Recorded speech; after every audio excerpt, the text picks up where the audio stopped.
YouTube ప్రేక్షకులకు నమస్కారం. దయచేసి మిత్రులారా, ఈ యొక్క వీడియో చూసే ముందు ఈ వీడియోను లైక్ చేయండి, కామెంట్ చేయండి ఈ యొక్క సబ్జెక్ట్ గురించి. అలాగే సబ్స్క్రైబ్ చేయని వాళ్ళందరూ కూడా సబ్స్క్రైబ్ చేయండి. ముఖ్యంగా మీరు లైక్ చేస్తే, కామెంట్ చేస్తే ఈ యొక్క ఛానల్ కొంత ముందుకు పోయే అవకాశం ఉంటుంది మిత్రులారా. ఇక ముఖ్య విషయం చెప్తున్నా మీకు. రాహుల్ గాంధీ పైన ప్రముఖ జర్నలిస్టు, బంగ్లాదేశ్ జర్నలిస్టు సలావుద్దీన్ షోయబ్ ఒక ఆసక్తికరమైన, సంచలనమైన ట్వీట్ చేసిండ్రు. మరి సలావుద్దీన్ షోయబ్ చౌదరి ఎవరు అంటే, ఈయన బంగ్లాదేశ్ లో ఒక ప్రముఖ జర్నలిస్టు.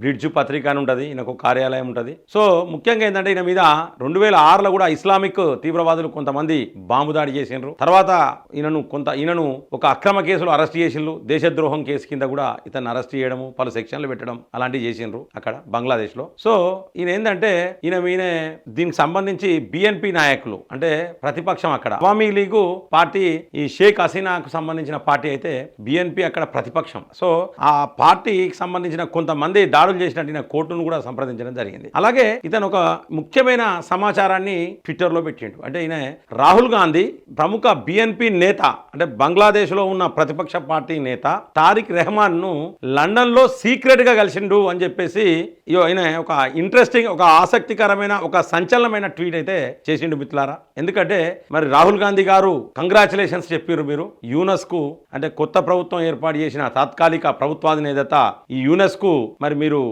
కంగ్రాచులేషన్స్ చెప్తా ఉన్నారు. హిందువులు చాలా మంది చనిపోయారు, హిందువుల ఆలయాలు కూలగొట్టిండ్రు. మరి ఎందుకు దాని మీద ఒక్క ట్వీట్ కూడా ఎందుకు చేయలేదని కూడా ఆయన యొక్క ట్వీట్ లో, సో ఈ జర్నలిస్ట్ ట్వీట్ లో ఆయన రిప్లై చేయడం జరిగింది మిత్రులారా. మరి దీన్ని ప్రతి యావత్తు దేశం, భారతదేశం మొత్తం కూడా హిందువులందరూ కూడా గమనించాలి. ఎందుకంటే మరి ఇది నిజమా అబద్ధమా తర్వాత సంగతి, కానీ బంగ్లాదేశ్ నుంచి ఒక జర్నలిస్టు ట్వీట్ చేయడం అనేది ఇదైతే ఒక సంచలనంగా మారింది. చాలా పత్రికలు కూడా ఈ రోజు రాసినాయి. అలాగే సోషల్ మీడియాలో చక్కర్లు కొడతా ఉన్నాయి. తెలుగు పత్రికలలో మాత్రం ఏ పత్రికలో ఈ యొక్క సమాచారం అయితే రాలేదు మిత్రులారా. కాబట్టి దయచేసి ప్రతి ఒక్కరు గ్రహించాలి. అలాగే ఈ విధంగా అంటే ఈ యొక్క యూనెస్ కూడా మంచి పేరు లేదు. ఎందుకంటే ఈయన కొన్ని అవినీతి ఆరోపణలు ఉన్నాయి. సో ఆ కేసు కూడా ఇప్పుడు కొట్టుడిపోయింది. మొన్న అల్లర్ల తర్వాత ఆయన మీద ఉన్న అవినీతి ఆరోపణలకు సంబంధించిన కేసు కూడా కొట్టివేయడం జరిగింది. సో ఇవన్నీ పరిణామాలు చూస్తుంటే దీని వెనుక చాలా పెద్ద కుట్ర ఉన్నదేమో అనే అనుమానం నాకైతే కలుగుతుంది. మరి మీ యొక్క అభిప్రాయాన్ని కామెంట్ బాక్స్ లో తెలపండి, లైక్ చేయండి. అలాగే సబ్స్క్రైబ్ చేయని వాళ్ళందరూ కూడా సబ్స్క్రైబ్ చేయండి. జై హింద్,